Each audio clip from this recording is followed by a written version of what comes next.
Ruckus Avenue Radio. Hi guys, welcome along to Sunny and Shay's podcast with Ruckus Avenue Radio. It's called Unfiltered. We're having such an amazing time here in Hollywood. It's been great to meet with some fantastic guests. We're actually recording live today from the Hollywood Walk of Fame at the Dash Studios. I'm excited to introduce our next guest. He's someone who we've never met, but we know a lot about. He is the co-host of number one podcast in the world, Group Chat Podcast.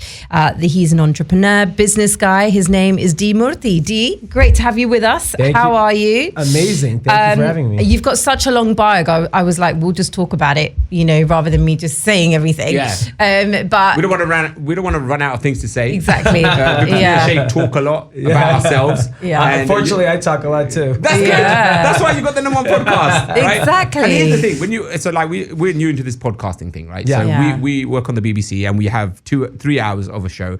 And we know what's going to happen in that 3 hours. Yeah. We plan our show, and then we put the faders up, and things go wrong and whatever, and that's all live. Okay. Yeah. With the beauty of podcasts, we can edit certain things out, and we can make it sound like it was continuous and whatever. And some people have it like that. So your podcast, what is it like? Is it unfiltered, like our podcast here is, like just chilled, relaxed, let's go. or is it something that you do like, okay, we need to take that out, we need to make this more reference, we need to stream it down? How do you work with your podcast? It is very casual. Mm-hmm. It's my brother and a business partner of mine. Right. We talk 3 times a week. We're talking about everything from finance, pop culture, technology, politics.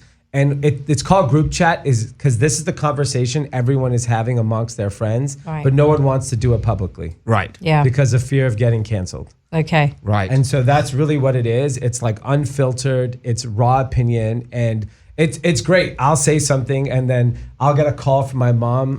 She's like, "Are you canceled yet?" I was like, "Why?" She's like, "What did I say?" I was like, "Because I said something I believe in, I'm canceled." Yeah. And so, it's like it's what we believe are the interpretation of that information. Everyone has opinions. Everyone has beliefs. You should be able to share them. So here's the thing: true. when you have these controversial, to your mum feeling controversial. To me, I might think, oh yeah, that's reasonable, right? Or somebody else might think, do you really need a platform like that to speak about these things? So where do you draw the line? I mean, at what point do you think, don't need to talk about that? This is something that I would not go near, or if it was mentioned, I wouldn't have to, we don't need to give this a platform, this conversation a platform. Where do you draw the line? So I would say we as a group have really toned down politics because it's too divisive. Exactly. What but do you mean between the three of you or between like your listeners? Or the our country. listeners, Oh, between our really? listeners, because it's like during the election, we would say stuff that pissed off a bunch of people. Of course. And then I would wake up in the morning with hundreds of messages of like, Wow. what the fuck are you saying? Yeah. And so what we realized was that you have to tone down. We never want to hurt people's feelings. Yeah. It's quite relaxed, isn't no it? racism, Chill. no Yeah. homophobia, none of that Yeah. stuff. But we should be able to have a discussion on, let's say, should people go back to work or not? Yeah. That is actually a controversial topic today. Now it is. Yeah. Like, Shocking. no, you need to go back in the office. It's like, people are angry if you tell them to go back in the office. And that, to me, that topic I'm not backing down on. Mm-hmm. That's something I feel strongly about. And so that is an instance where, like, it's okay to, like, people can have differing views on that and still be friends. True. But also you've got like quite an amazing background, right? You've been in LA your whole life, so you're born and bred here.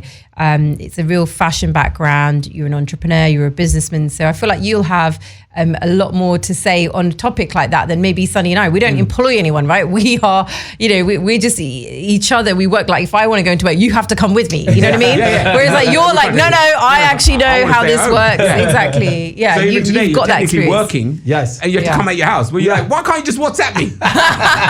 Do it on Zoom. Yeah. I mean, Dallas didn't want to be here. He brought Ryan in instead so he can get off halfway. Ryan's like, sorry, he's leaving? Ryan and Dallas are our audio visual. For anyone who's listening. Unfortunately. Yeah, he's there. Unfortunately. He was here for the second time round. Bless him. So when it comes down to these kind of topics, and also, there's topics that you feel comfortable and the divisiveness, do you find yourself like, anywhere where you have a platform like that where you're talking about controversy, being devil's advocate, do you have someone who's neutral enough to not have an opinion but challenge the opinions of others? Yeah, so It's basically my brother and I arguing, Right. like we Love would normally that. do our entire life. Yeah. And then a business partner of mine, who we call Drama, he's the more like objective, moderate person. Nice. But then what happens is on Sunday nights, both of us drink. And then it's just full on screaming and yelling. I love it. And that's really happens when we're talking like, something, if there's a very heated conversation happening around politics or something like that, or some like sort of policy, that's when we have those issues. But typically we're not kind of. I love how Dee's talking. He's being so polite, and Sonny's like, "Let me just shift this bloody mic that is spinning as he's talking." There we go. That's better. Yeah. What is wrong with this? Wait, it keeps spinning. I think but it's a little I can loose. hear you okay though, Dee. You I can can hear, hear yeah? him fine. Sorry, look Yeah, at it, just yeah. come- just This come is back why, to me. can I just say, I'm the only woman in the studio. This is why I'm the one who has the headphones on to make sure I can actually hear our guest. No, but I can see the levels. Do you know what but I I mean? just think that it's maybe Yeah, just a bit off my yeah. whatever. But working with family, like Sonny and I are husband and wife, and we always get this question, oh, how does it work, working together? And Sonny's answer is always like, well, we're contracted by the BBC, and that's how we stay together. Even if I didn't want to come, He hasn't got a paper choice. makes me come in. Yeah, but how is that for you with your brother? Because you've built fashion empires with your brother, from such a young age. How has that process been to then be doing that and then also now podcasting? It is probably unhealthy. Yeah. From our relationship standpoint, honestly, because we've spent so much time together. My brother met his wife at work. They got married. They have 2 kids. Lovely. Our whole life has been working together. Now he actually recently left the company and just does the podcast. Right. But, he worked with me for 15 years. Wow. And basically, I remember vividly my dad and mom telling him, don't work with your brother. Of course, yeah. They actually said that. Yeah, because and they don't kept telling him, don't work with him. Like, we want you guys to be brothers and friends, not work together. Not is that a business. cultural thing when it comes down to that advice from your parents? Because I know many families who have built empires with their families in India and in the UK. I mean, one of the biggest entrepreneurs in the world are from the Asian communities. Yes. Yeah, the But then Mittal if you- families, Mittal, Lanky and these family, are they're all in the UK, Culturally, there are Muslims, Hindus. Hindus that support each other, and then you've got the Muslim community that really much support each other, and but then there's the Sikh community that sometimes thinks, we're going to do this together, but at some point ego kicks in, right? Yeah, And they were like, Yeah. So do you think it's a cultural thing as well that we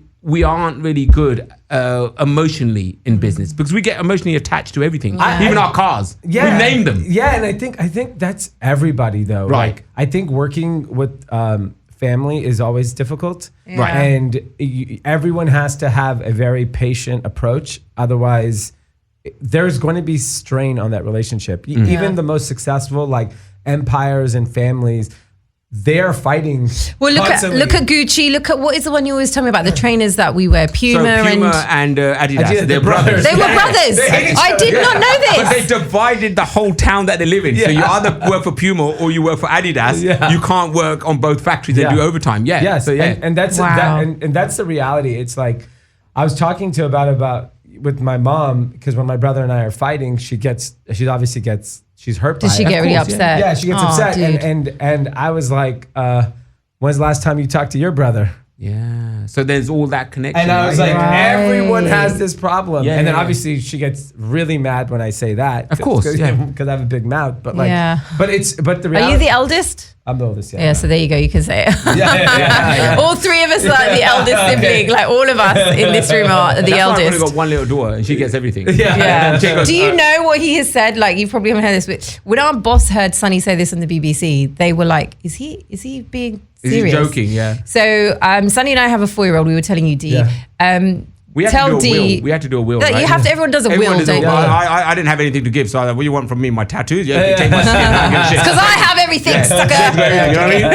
I'm a dyslexic. Like, sign this paper. Are you sure? Yeah. Fuck it. All right, sign it. So when we were going through this, the lawyer was like, okay, so this is what it says. You're going to leave everything you have to your dependents. I said, who's my dependents? They're like, your children. I said, I've got one daughter. And they said, yeah, to her. and your other kids? I said, I don't have any other kids. Yeah. So put her name on my piece of paper. I said, and then he goes, you know what, if you put her name on there, then you'll have to come back and we have to change the name. So I said, no.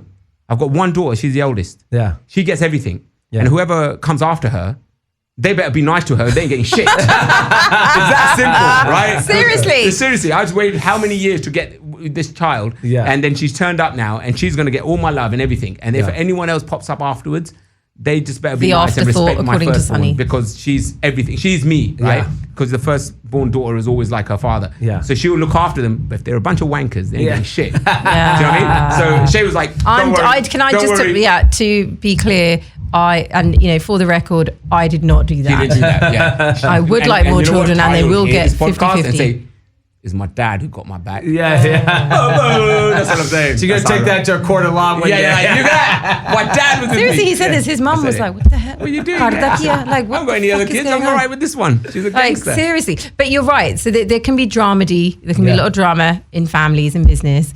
But, actually, the fact that you guys are doing a podcast still means everything's okay. Yeah, everything's great. And, we've had our ups and downs. But from the business perspective, there's no one else I could trust. Of course. Yeah. Especially because he was our CFO, and we've had such big ups and downs in our business. And when it's large sums of money, we've tried trusting other people, and it just has not worked out. And we just haven't been fortunate in that situation. So it was very comforting to know that at least that part was always secure, because he was the one managing all the money. Ruckus Avenue Radio. So we just want to quickly apologize for the noise you can hear in the background with the banging and everything. They're upgrading the studios here at Dash. So, and we're working amongst painting and sorting things out. So this is what I love this podcast. It's brilliant. With that said, when you look at LA, right? And I've said this on this podcast, I think this new podcast, because me and Shay have spent a bit more time in LA, just trying to get our bearings on where everyone is and everything. Just like in London, right? We have different boroughs in London, and each borough has its own unique kind of, a nuance and culture. West and London people. all the way. Yeah, and Shay's West London all the way. Yeah. So, but then we saw LA has the same kind of thing, but it's like little quilts, okay? So like a quilt, you have little patches, and each patch has a community and a language and a smell and a texture and a vibe that you notice as soon as you drive in there. Yeah. You've been here all your life, yes, right? So how do you see LA? How not the rest of California, but LA in itself? How do you see it? I mean, is that generous enough calling it a quilt? And absolutely. I mean, I basically have lived in West Hollywood, my entire adult life, and I don't care for the rest of the city. Right. Really? Yeah. Okay. Wow. Why? Why not? It just suits my lifestyle, and what I'm interested in is West Hollywood. Okay. It's I'm vegetarian. The best, so are we? Yay! Yes, all the best vegan restaurants, all the best cuisine for my kind of palate is in West Hollywood. Okay. Right. I like a walkable town. Okay. West Hollywood's walkable. Wow. Okay. You walked here in 5 minutes. I was like, wow. And so, if we were on the other side, he wouldn't have come. If we were in the van, you're like, fuck that noise. Yeah. You come here, mate. Come to me. I'll walk to you. I ain't come to you. So actually, the reason why you said yes to this wasn't because it's Sunny and Shay. No, it's because it was Ruckus. I could take a call and walk right there. So cool. But yeah, I mean, there's just, and the big thing is in LA, we have traffic. Yes, we do. Yeah. So my God. Yeah. I freaking hate it. It is so shit. I'm sorry to be, but I really did not know how bad it was. Yeah, and that determines your life. Yeah. Because if you I have 2 young children, I want to spend time with them. So my office is within 2 miles. Where they go to school is within 1 mile. Our whole life is 2 miles. I love that. So if we were to leave, and because my wife wants to move to another part of town, I'm like, okay, then I'm stuck in a car 2.5 hours a day. When am I going to see kids? When am I going to see you? Yeah. That's not realistic. So to me, everyone who lives in LA should you got to manage your life in your neighborhood. Otherwise you miss out on a lot of life. Isn't that why you have these patches? Yeah. Because people actually think like you, right? Yeah. So once you move to Malibu, for example, that's your life. You're in Malibu, right? Yeah. And then if you have to come down here, downtown as they call it or whatever, they're like, go down that shithole. I'll give you a great example. One of my best friends lived in New York City the last 10 years. He had children. He wanted to move back to LA. Right. Great. Okay. He goes, I'm going to live in Brentwood. And I go, Brentwood, you okay. might as well live in New York. Okay. I'm never going to see you. Right. Wow. Okay. Because Brentwood is across the 405. Yes, it is. Which Yeah. is the busiest freeway on earth, which means I'm never fucking going to see you. Yeah, yeah. You're not getting on that. I might as well get a plane and come to you in Yeah, New York. New York. Yeah, exactly. I saw him more in New York than he is in Brentwood. Really? Wow. Yes. Because it's like on Saturday afternoon, we'll be like, oh, let's get together with the kids. And I was like, you come. He's like, no, you come. I'll be like, all right, we'll see you later. See you later, mate. Yeah, I'm not coming nowhere. It's interesting that because when me and Shay, like one of the things that we do enjoy about doing this podcast, because we have insights for people who are coming in to LA. Yeah. So far, you're the first. No, you're not the first. But you have this take where you've first sorted your life out and your location. And you've been here I think he's the longest. Well, he's lived here. Lived here all his life. Yeah. So how do you feel about people who come into this city? Right. Not Newbies. us. We're not here. We're just visiting, right? We're popping in, we're dipping in and dipping And out. just like you feel about LA, I feel about London. Yeah, I can't yeah, leave yeah. London. It's just the best place in the world. Once you come there, you'll never leave. Yeah. Because if you love this place, you're going to love Mate, it. we have the tube. Yeah. Even when Rihanna comes to London, she'll get gets on on the the- tube. You know what I mean? It's like, How do you feel about people who come and adopt this? I love city? it. I think it's important. It's the lifeblood of the city. It's who brings the energy. Yeah. I think locals are sometimes become dismissive of it, but that's why LA is the city of dreams. It's one of the only cities in the world where anyone can show up. Like I have so many countless stories of like the busser at the bar who would serve me drinks, then is winning Emmys. wow. Like that How shit doesn't happen amazing. anywhere else. Yeah, like true. anyone's dream, anything you want to do, LA is that place for Yes, you. but do you not find, or is this just a real Bollywood thing? Like, is there still not a lot of nepotism here as well? I would say there is, but the power of social media is if you create an audience and you create that energy, then you're in the driver's seat. Yeah. I Like like that. Dallas, that's what you're doing wrong, bruv. yeah. You know what I mean? Oh, that's why you're stuck in the studio with us sweating right now. yeah. Everyone follow my MySpace.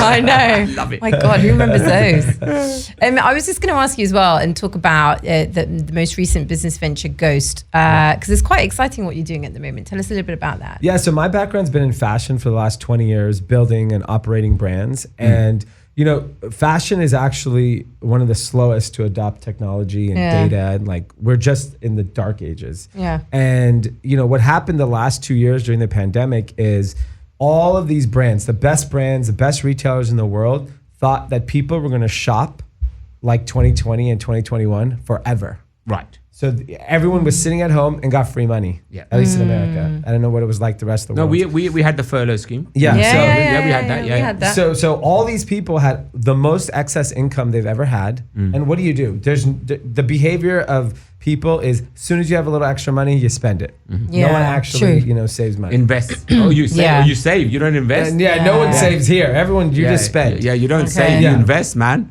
The Yeah. banks are making money off your money. Don't do that. Yeah. No, do what you want. I'm Yeah. not giving you any Disclaimer. financial Just advice. advice, Disclaimer. yeah. That's not my advice. Just saying. But what happened is all these brands and retailers were ordering like they were going to continue on this crazy growth. And then last summer, I saw the slowdown of people course. spending. And I was like, oh my God, there's going to be an inventory apocalypse. Right. And what that meant is that the consumer was going to stop spending money and all of these brands are going to have excess inventory. Of course. Like Yeah. you've never had before.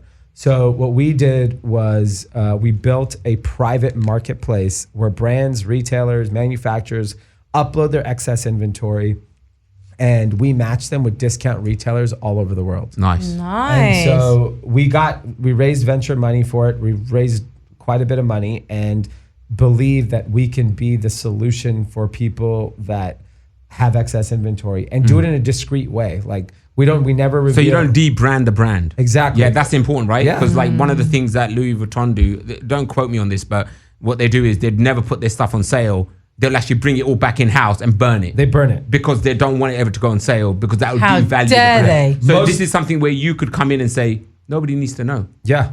Exactly, and that's exactly what we're doing. Is that's not a sustainable practice? Of course it isn't. And, I mean, it's brands ridiculous. brands now are aware of that, and so they're looking for alternatives. Can I move it in another country? Right. Can I move it in a territory that we don't care about? Yeah. And so that is what we're doing. We're facilitating these large transactions. And when you look at fashion like that, right? So we've seen this, and I think this is an important conversation to have around fast fashion and also encouraging that kind of behavior from the companies, I guess, to a certain degree, and the less responsibility they have once they sold the shirt, it's gone. But then we have got brands like in London, is it H&M Shay? They said that if you bought any of our products, bring them back to us, and we will recycle or upcycle them, which I think is responsible. I think it's brilliant. So do you think that is the way, you being in fashion, is this something that you encourage, or will that hurt your bottom line? I mean, get rid of your, environmental hat, think of your bank account.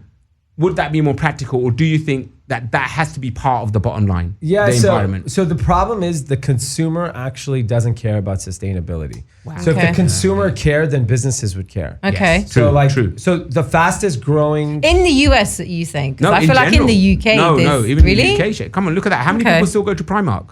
Yeah, There's always queues around the corner. but do you remember? Like, I don't know if you're aware of this, but like the people were protesting when they found out about some of like the way that the products were made, and Primark now, because of like people saying they were going to boycott it, they have really changed. In fact, they I would say one of the leaders in the UK in terms of sustainability and labor rights for that's all workers. Cool. We're talking about the aftermath. Yeah, what happens with the product after? Yeah. Oh, So that's true.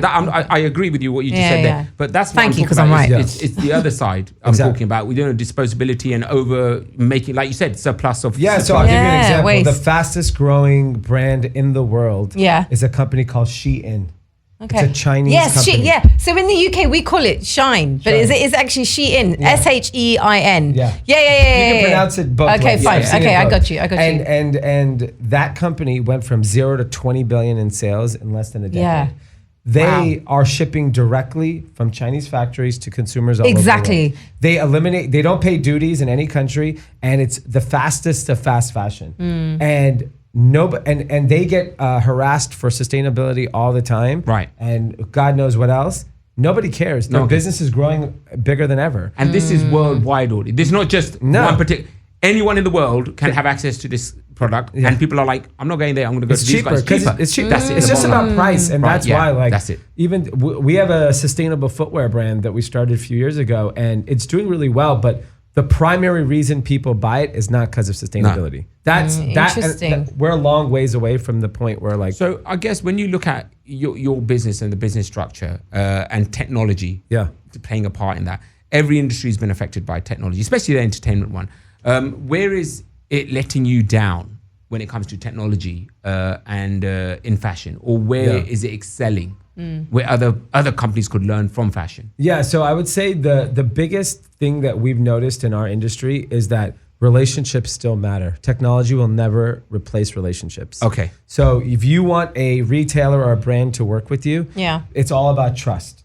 So like I still physically have to go sit down with the CEO of a retailer or CEO of a brand and get them to be on our platform. Right. So that's about trust, and technology does not instill trust for anybody. In fact, you are distrusting of technology. Wow. Yeah, because like if you look at like, especially in America, when it comes to Facebook and Instagram and Apple and privacy and all of those things, we've lost trust in technology. Okay. Yeah, true. But then at the same time, we are more adopting these kind of and also convenience. If you look at one of the biggest YouTubers, Mr. Beast, right, only recently using that technology, has everyone wanted to be around him, and yet he's saying no, and he's actually being picky where he goes. Yeah. So there is a positive way of using. He rejected Netflix, right? Like they wanted to give him a show. They were offering him money. He's like, I can make that in 2 episodes, of my thing, and I can reinvest it back in. And he thinks like an entrepreneur. He thinks like a tech billionaire, right? Yeah. He keeps reinvesting.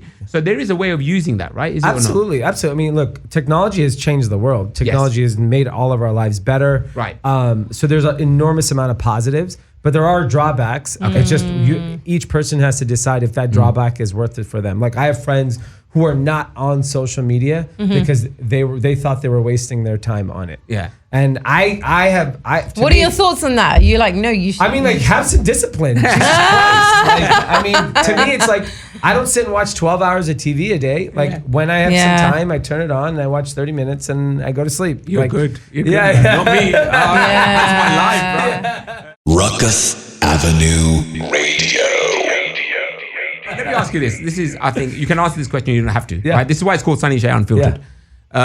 Are you someone always looking at your bottom line? I mean, what's your goal? Yeah, that's what I wanted to know. I was thinking the same. With all this we're work, in sync, babes. I was literally thinking that. I was like, where's this guy going with? Yeah. Yeah, where are you going with this? Is it the bottom line, I want to be a millionaire, billionaire? Or am I I want to be comfortable enough? He's already the millionaire. Yeah, but I'm just saying. Yeah. I mean, trust me, no one can have enough money. Yeah. I mean, that's been proven, right? Yeah. So where's your goal? Yeah, so I would say up until maybe a year or two ago, I never actually cared about money. Fine.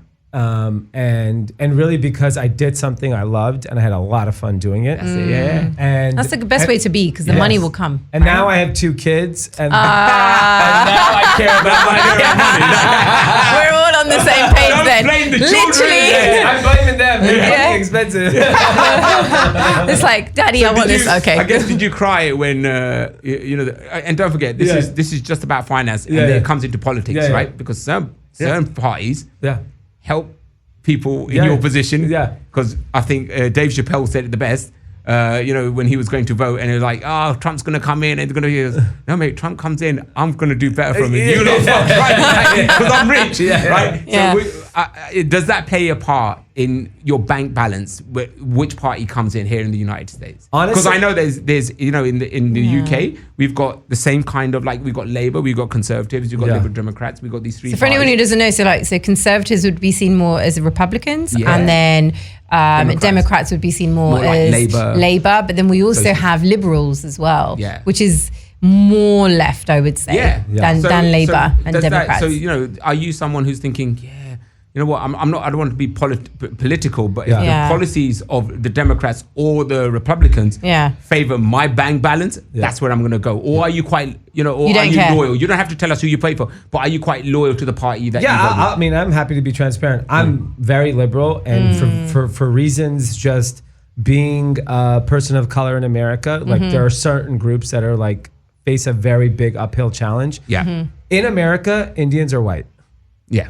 We are treated. Really? We are treated like education and all. Yeah, exactly. How we are perceived as a minority group is so different than when my parents first came here. Got you. Yes. And so we have been given a pass by society here. Yeah. But that's not true for the other groups. Yeah, for the Black community, the Latino community. So I do believe in fairness and I do believe in everyone equality and equity and things of that nature. And then there's one party that doesn't believe in that. Yeah, I think we all know. And so that's what really drives on my voting decision because I want everyone to get a fair shake in life. Because what my parents were able to accomplish in America, I don't think they would have been able to do that in India. There's no way they would have been able to do that in India. True. I think But then at the same time, you see the argument from the other side, the non-liberals, right? Yeah. Saying, look, I do all this hard work. I pay my taxes. Yeah. But then I see these taxes not going to those individuals, right? I see that we still got food banks. I see that we still have to, I agree with them. So, but then at the same time, then if the system's broken, then how do you justify not making enough money than making it yourself? For example, I'll give you again people in your pay bracket who have made a lot of money ruthlessly taking on the littlest people to make sure they got all their money in their companies. Now they've retired from their companies and said, that's the Bill Gates Foundation. I'm going to give my money away. Not the tax, not the banks. I'm going to decide where this money goes because I've made it. And now I'm going to look after the people where I think the country... And he doesn't just spend time in the UK, the United States. Everywhere. He goes everywhere with his foundation. Evaporated polio. Yeah, exactly. And then you've got Warren Buffett. Like the way you think, here's my money. So is that something that you can see happening with yourself? Like thinking, I just want to get all my money in one house and then I can give it away. I mean, do you know what I mean? How do you think of those kind of individuals who fuck politics, fuck all this, I'm going to make my money and I'm going to give it where I think it works? Because you said, the system's broken. It's so broken. And it's not helping. I agree. And honestly, there are a ton of business people that are more efficient at spending money. So true. Than politicians. Yeah. Politicians are self-interested. They only care about winning elections. They don't really. I'm sure all of them had good intentions when they started, But they're in and the then system now. Once you're in the system, damn they got a it. picture of you. Yeah. and you're screwed for the rest of your life. Yeah. And so if I'm ever in that position where yes, that's exactly what I would do. I mean, Right. why not? Like money. Once you reach the pinnacle, like What's those the folks- pinnacle? For me, it's making sure my children have everything they could ever imagine Yeah. in terms of like access to the best education, the best resources, Best healthcare, best all of that kind of healthcare, stuff. and Yeah. college taken care of, their futures taken care of. How much like, does that cost? I don't know, probably What, $100 million. 100 million, yeah. $100 million, yeah. Per child. Yeah. No, he's just like, right, I'm going to talk my woman now. I'm not having any children. $100 million. What I'm saying is look, I just read an article in the Wall Street Journal today. It Yeah. says in America to raise your kids in public school costs Yes, yes. $300,000. Wow. Over That's just public, right? public schools. That's Because that's how crazy. much money you will spend between Yeah. activities and this and that. So Wow. I mean, I just said that dollar amount, and it's more because like I want. The greatest thing about like if you grew up with money Yeah. is forget all the privileges. Yeah. It's really about you have the freedom to think. Thank you. Mm. That's what you're buying, right? Yes. That's what you're buying with money. Yes, thinking. Freedom of and thought. being- yeah. Yeah. Imagine if Yeah. you get to go to school and just fucking learn Yeah. and actually Mm. think. Yeah. What was I thinking about school? How am I getting to this college? How am I going to get this job? Mm.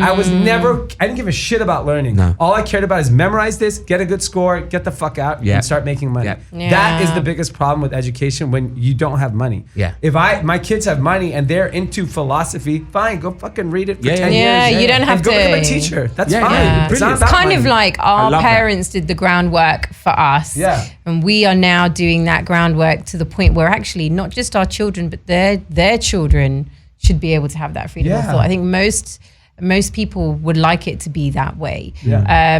But life is such sometimes it doesn't allow it. But Yeah. actually it's quite interesting because for a lot of when you speak to second, third generation communities, especially if we're all South Asian, they have that mentality. Yeah. If you come to the UK, which I know you regularly come to London, and why wouldn't you? It's the best Yeah. thing in the world. People think the same as you. Yeah. I think the only difference I would say is in the UK, there's more of a focus. When you talk about education for us around teaching that history. I Yeah. know in this United States, I mean, Indians maybe don't even have a footprint in the textbooks. Yeah. In the United Kingdom, we have a more of an established South Yeah. Asian community. We've been there longer. Yeah. So we're kind of like, well, hold on a second. Yeah, okay, our parents took the racist shit. Yeah. And, they said, yes, sir, no, sir. Yeah. But wait, we're born here. We're Yeah. paying the same taxes as the next kid. So why are you not talking about how my grandparents died in the war, World War, as much as yours did? Because, that reflection isn't there. So I think Yeah. the responsibility now for this generation, yes, make money. Yes, make sure the kids are educated. But actually, make sure our history isn't erased. Because Yeah. as you know, if you're not in the books that everyone else is reading, Yeah. we don't mean shit. Yeah. We're just a footnote. We're not even a footnote. Yeah. If you see what I mean. I totally agree with that. I think just South Asian community in America is in the driver's seat. Right. Mm-hmm. Like, if you look at whether you can debate whether people agree with this, but like if you kind of run the wealth, you kind of run the world. Mm. And right now in America, every CEO of every big company is a South Asian person. We know that, yeah. And so Yeah. But that's they're good huge. at managing and, Yes. and their devotion and and dedication. so Yeah. all that means is the next generation is gonna hopefully they don't flounder the opportunity. Yeah, that these but They people- don't fuck it up, people. But then at the same time, does that just show that you're not looking at race, you're looking at competency, and that's why they're where they are. Yeah, Like you of look at course. Google, for Yeah. example, right? Yeah. So the CEO of Google right Yeah. now, he's someone who's looking for his successor. When he does, it doesn't have to be an Asian person. No. It just have to be someone who can take this company to the next level. Yeah. And do you think that's where these guys are doing it right? Because they're not looking at color. Yeah. They're looking at how, and the shareholders, and like, we don't care about if they're white or black or Asian or whatever. Yeah.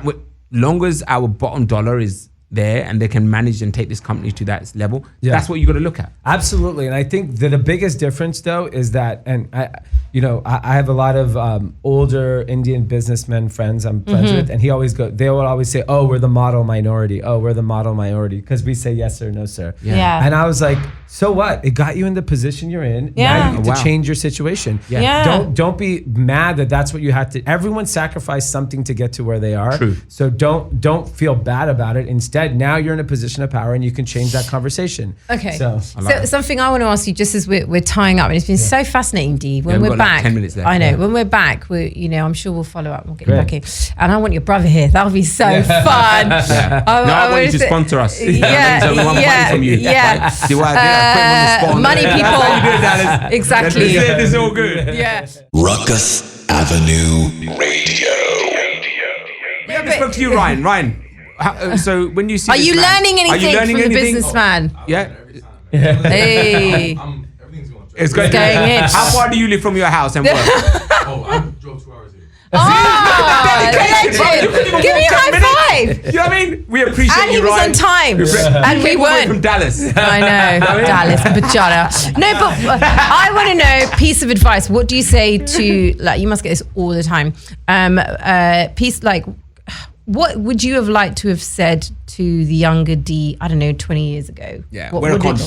Okay. Save some money. Okay, there's that. But do you know what I mean? Seriously, like if Sunny and I always talk about this, so I'll give you a perspective that I always say, and then maybe you'll get where I'm coming from. Sunny walks into a room, like when we started at the BBC, he walks into the room and he's like, "No, I'm your solution. Yeah, you need me." Whereas growing up, I'm not this way now. You can probably tell the confidence I have now. But if you'd have met me 12 years ago, I would be like, "Oh, thank you. Oh my God, this is amazing. I'm here."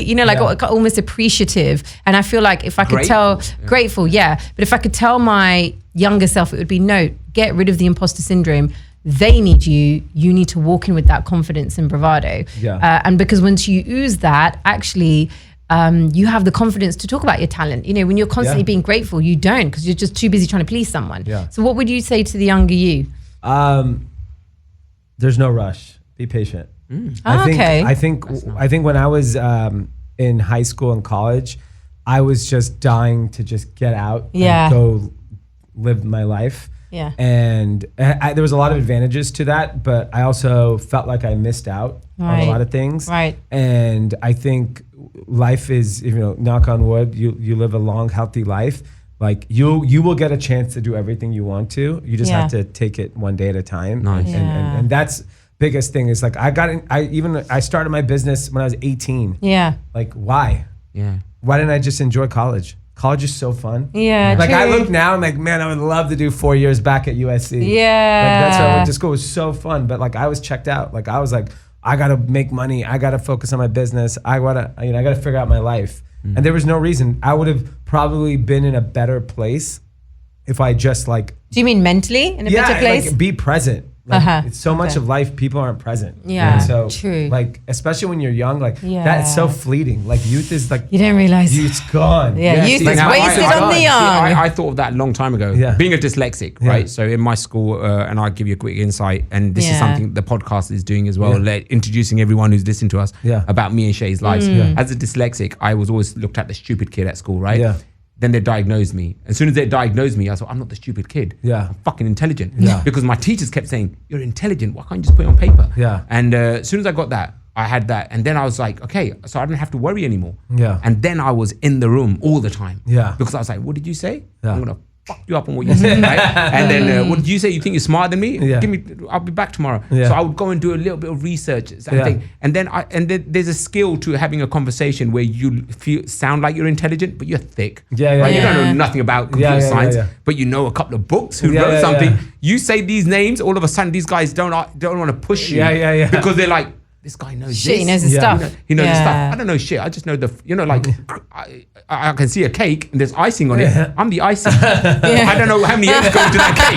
You get what I'm saying? So I guess when you look at that kind of advice, what you say, being present. Yeah. But there's an element of where you're going. Yeah. Just wait for the journey to come and the paths to open up for you. Is that what you're technically saying? Exactly. You know what I mean? So that's the way You should have goals and you should have aspirations, but like my wife told me early on when we had kids, I know you don't have a lot of time, but when you are here, you're here. You have to be here. I love that. Like even if Be it's present. 1 hour a day, Yeah, yeah. no phone, be present, look them in the eye. Like, so I'm not allowed to walk in the house being on the phone. Good. I sit in the Good. driveway, I finish my. Oh, that's so sweet. And You do it. yeah, and just that, it's changed because I used to walk in on the phone and then he's tugging on me and they're tugging and then they're like, and I felt so guilty and I was like, fine, I just cannot be on the phone. So we feel like that with Tyra. Tyra, right? yeah. Like we work and we take her everywhere with us, Yeah. okay? Because we don't want to miss out on her. Yeah. We Yeah. wait So we could have been here in LA for like 5 days, Easily. done our work,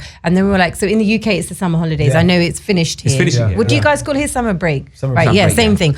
And so we were like, well, actually, why don't we tie it in with both?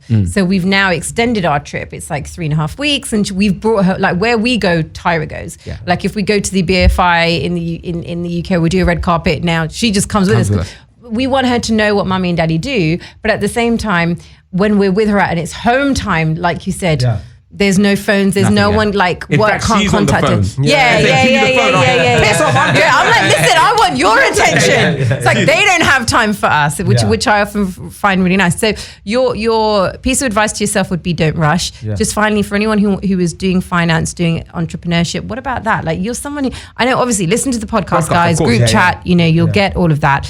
But seeing as how you're here with us, I'm sure your homeboys wouldn't ask you this. Like, what's that number one thing you want to say to that 18-year-old or I don't know, 25-year-old who's like, okay, I've got this business idea. I want to do this. I need to, build up the, the capital for it. What do you say? I think a lot of people say, I want to start a clothing line. I want to start Yeah. a business, Yeah. right? Yeah. But very few people do the homework to actually launch that business. Right. Like go do market research. Find out there's a very simple concept called product market fit. Does your product have a market and do people want it? And do you PMF, want to pay product for it? market fit. Yeah, Okay, I exactly. like And that. like most people just do write that something down. because they're passionate about it. Yeah. And then that's great. Like I'm passionate about American football. Right. It doesn't mean I should go play American football. It means I spectator. Yeah, I'm a spectator. Yeah. Like I love college football particularly. Okay. It doesn't mean I should go be a coach, right? Like, Yeah, there's certain yeah. things you can do because you're passionate and you love to do it. I Yeah. love to run. I should not be in the Olympics. Right. But so those are the hobbies. A business has to make money. Right. Yeah. So you have to actually spend time and do the effort and actually understand what you're building and realize, can you think objectively about your business? Because most creatives think, I'm going to start a clothing line and everyone in the world's going to wear it. It's called merch. Yeah, exactly. Yeah. You're sold 5 t-shirts. That's not a clothing line. I'm sorry. Yeah. So- Yeah. That's we've my seen that best. in the hip hop thing, and Yeah. everyone who's successfully done is P Diddy and what's his name? Jay-Z. Jay-Z. And there's one more. Drake with his OVOs doing Drake. well. Oh, it's just Probably quite not a few, as actually. not Yeah, as as much small as as Diddy. Kanye, but yeah. Kanye West. That's the Yeah. one I was thinking of. Yeah, Kanye West. Kanye is like the whole He's like next level. He's the one that actually did it. actually. yeah. That's what I was Global- thinking of. Yeah. as a global fashion Yeah. label. and he's not doing yes. and the Not funny as a thing hip-hop about brand. him when he started out, he wanted his footwear on everybody's foot. Yeah. And then it was like so exclusive that he's like, I don't want to be exclusive. Yeah. And he was like, they're like, but we're making money on exclusive. Yeah. And Nike's like, oh fuck, I gotta. Yeah. How can I Yeah. scale this down Yeah. and make it? He wants it accessible. Yeah. He had it was quite unique to see that though, right? Yeah. Because he had the Steve Jobs perspective. He did, because yeah. Steve Jobs wanted everyone Everyone to have the iPhone. And they do. And damn right we do. Aside from my husband, who's Mr. Android. Let's not go there. What are you gonna do? The Indian is running that company. That's where I'm gonna go. Like, I trust you, brother.